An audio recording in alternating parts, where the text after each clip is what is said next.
Detail anatomy જોવી છે કે બ્રેનના જે સ્ટ્રક્ચર છે એની વાસ્ક્યુલર પેથોલોજી સાથે શું રિલેશન છે.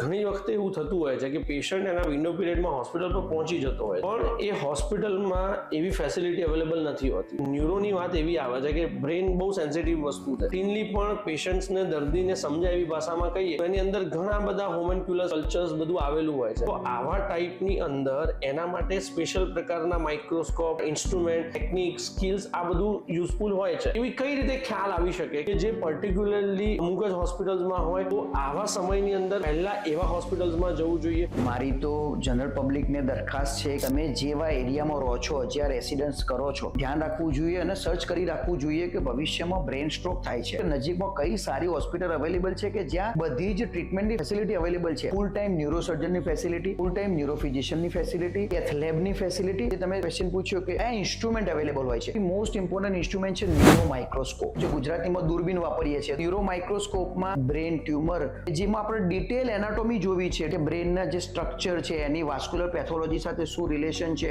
સૂક્ષ્મ લેવલે જોવા માટે માઇક્રોસ્કોપ કમ્પલસરી છે.